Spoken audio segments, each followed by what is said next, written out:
नमस्कार शेतकरी बांधवांनो, स्वागत आहे तुमचं आपल्या आवडत्या युट्यूब चॅनलवर.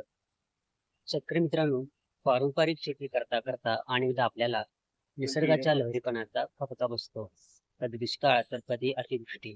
अशा वेळी फक्त पिकांवर अवलंबून न राहता शेतीला एका भक्कम जोडधंद्याची गरज असते. आणि आज मी तुम्हाला अशाच एका भक्कम आणि सध्या प्रचंड आवड असलेल्या जोडधंद्याची माहिती देणार आहे, जो म्हणजे शेततळ्यातील आधुनिक मत्स्यशेती. तुम्ही अगदी बरोबर ऐकलं. ज्या शेततळ्याचा वापर आपण फक्त पाणी साठवण्यासाठी करतो, त्याच पाण्यात आपण दरवर्षी लाखांचे उत्पन्न कसे मिळवू शकतो, हे आज आपण अगदी सविस्तरपणे पाहणार आहोत. हा व्हिडिओ शेवटपर्यंत नक्की बघा, कारण आजची माहिती तुमच्या शेतीचं गणित बदलू शकते. तर चला मग शेतकरी मित्रांनो, सुरुवात करूया. समजून घेऊया की शेततळ्यात मत्स्यशेती कशी सुरू करायची आणि त्यात कोणत्या गोष्टी महत्वाच्या आहेत.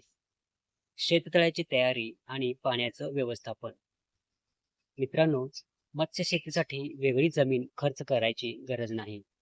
तुमच्याकडे जे आधीपासून शेततळे आहे, मग ते प्लास्टिक स्तरीकरण केलेलं असो किंवा साधं, त्यात आपण मासे पाळू शकतो. फक्त एक गोष्ट लक्षात ठेवा, पाण्याची खोली किमान 5 ते 6 फूट असावी आणि पाण्याचा सामू म्हणजेच पीएच लेवल 7 ते 8च्या दरम्यान असावा, जो माशांच्या वाढीसाठी उत्तम मानला जातो. माशांच्या योग्य जातींची निवड. आता प्रश्न पडतो की मासे कोणते सोडायचे. तर आपल्या हवामानानुसार आणि कमी वेळेत जास्त वाढ होणाऱ्या जातींमध्ये रोहू, कतला, जोगळ यांना आपण IMC देखील म्हणतो.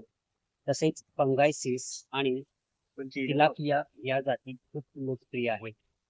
अवघ्या 6 ते 8 महिन्यात हे मासे 1 किलोपर्यंत वजनाचे होतात आणि बाजारात त्यांना मोठी मागणी असते. मत्स्यबीज आणि खाद्य व्यवस्थापन. शेतकरी मित्रांनो, बाजारातून चांगल्या प्रतीचे निरोगी फिंगरलिंग म्हणजे बोटाच्या आकाराचे माशांचे पिल्लू आणून तळ्यात सोडावे. माशांना वेळेवर तरंगणारे पूरक खाद्य देणे गरजेचे आहे.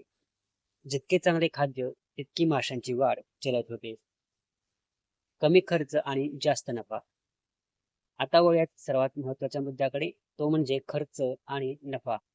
समजा तुमच्याकडे गुंठ्याचे किंवा 1 एकराचे शेततळे असेल, तर त्यात तुम्ही हजारांच्या संख्येत मत्स्यबीज सोडू शकता. साधारणपणे 1 किलो मासा तयार करण्यासाठी 50 ते 60 रुपये खर्च येतो आणि बाजारात किंवा स्थानिक पातळीवर हाच मासा 150 ते 200 रुपये किलोने सहज विकला जातो. म्हणजेच खर्च वजा जाता तुम्हाला दुप्पट ते तिप्पट नफा मिळतो.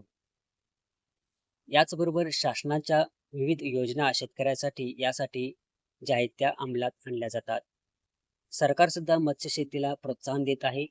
प्रधानमंत्री मत्स्य संपदा योजना अंतर्गत शेततळ्यातील मत्स्यशेतीसाठी, खाद्यासाठी आणि मत्स्यबीज खरेदीसाठी 40% ते 60% पर्यंत अनुदान मिळतं. त्यामुळे भांडवलाची चिंताही बऱ्याच अंशी दूर होते. तर शेतकरी बांधवांनो, पाणी तर आपल्या शेततळ्यात आहेच, मग फक्त गरज आहे ती एका योग्य सुरुवातीची. पारंपरिक शेतीला या आधुनिक जोडधंद्याची साथ द्या आणि आपले उत्पन्न दुप्पट करा. तुम्हाला आजची ही माहिती कशी वाटली आणि तुमच्याकडे शेततळे आहे का? असल्यास तुम्ही मत्स्यशेती करणार का? मला खाली कमेंट करून नक्की सांगा. हा व्हिडिओ आवडला असेल तर आपल्या शेतकरी बांधवांसोबत शेअर करा आणि हो, आपल्या चॅनलला नक्की सबस्क्राईब करा, जेणेकरून अशीच माहितीपूर्ण शेतीविषयक माहिती तुम्हाला सगळ्यात आधी मिळेल. भेटूयात पुढच्या व्हिडिओत अशाच एका नवीन विषयासह. तोपर्यंत नमस्कार, धन्यवाद. तेव्हा चॅनलला सबस्क्राईब जरूर करा. तेव्हा पुन्हा भेटत पुढच्या व्हिडिओमध्ये. धन्यवाद.